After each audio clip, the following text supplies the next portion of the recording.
Travo TV, tumaini la milele. Kwa majina naitwa Halima Timba. Ni muumini wa kanisa la Adventista Sabato mtaa wa Kiesa, lakini especially nasali Ngome. Mimi samani kwa wale ambao hawajui Kiingereza, especially kuna maanisha nini?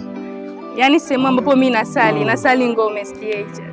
Bana, huyu ni mshiriki wa Ngome. Je, ni mwimbaji au ni mtu wa kawaida tu? Mimi ni mwimbaji wa kwaya ya Ngome. Kwaya ya Ngome.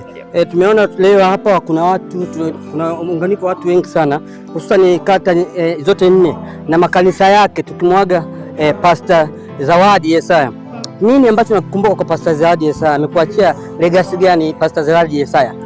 Kwanza Pastor Zawadi Yesaya, mimi kama mimi ni mtu ambaye ameniimarisha sana. Kwanza kabisa katika swala la umoja, lakini pia katika swala la maombi.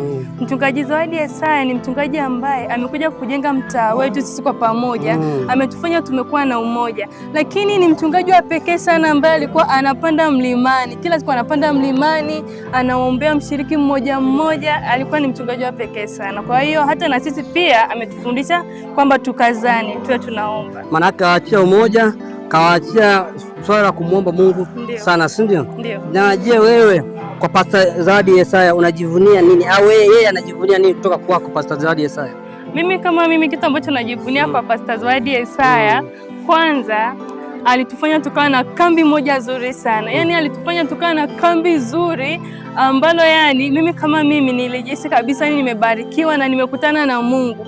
Mimi ni mwanakwaya, natembea makambi tofauti tofauti, lakini kambi letu hapa hivi kwenye mtaa wa Kiesa ambalo lilifanywa na Pastor Zawadi Yesaya kweli ilikuwa ni kambi nzuri ambalo lilibariki mimi kama mimi. Kwa hiyo najivunia kwa hilo na nitazidi kumkumbuka daima. Kwa majina naitwa John Mafwele. Ni mshiriki katika kanisa lile la Ngome pale. John nani? John Mafwele. Okay. Yes, ni mshiriki katika kanisa la Ngome pale.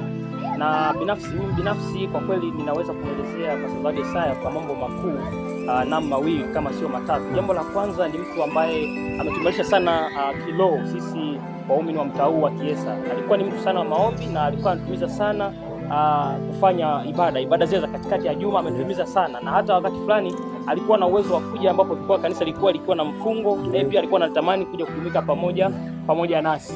Lakini pamoja na hilo pia Pastor Zawadi Yesaya tunaweza kumshukuru, tunaweza kumshukuru kwa namna ambavyo ameendelea kututia moyo hususani katika masuala haya, masuala mazima ya kiroho, pamoja na kuhamasisha umoja kati yetu katika matukio ya kijamii. Nipangalie katika matukio ya kijamii kama misiba, kwa kweli alikuwa mstari wa mbele, alihimiza sana kushirikiana. Na hilo ni miongoni mwa alama ambayo ameweza kuiacha katika habari kuondoka kwake. Kwa kweli taarifa hii kwa kweli mimi binafsi kwa kweli baada ya kuwa nimeipata, kwanza nilishtuka sana kwa sababu sikutegemea sana, na hii ni kwa sababu ya mambo makuu ambayo ameyatenda sana kwetu na akatufanya sisi tuendelee kumisi na kuwapo karibu naye. Kwa hiyo kuondoka kwake ni kama pengo, japokuwa pia tumetoa mchungaji mwingine, tunaamini kwamba ataweza kufanya vizuri zaidi, kwa pale alipoishia Pastor Zawadi Yesaya, basi tutaweza kuendelea naye na tunaamini kwamba tutapatia ushirikiano. Neno la mwisho kwa Pastor Zawadi Yesaya. Neno la mwisho kwa Pastor Zawadi Yesaya, aendelee kuwa na moyo wa kumtumikia Bwana huo hata kula anakoenda, akaichape kazi ya Bwana ili mwisho utakapokuja basi tuweze kukutana katika ufalme wa mbinguni. Shukrani sana.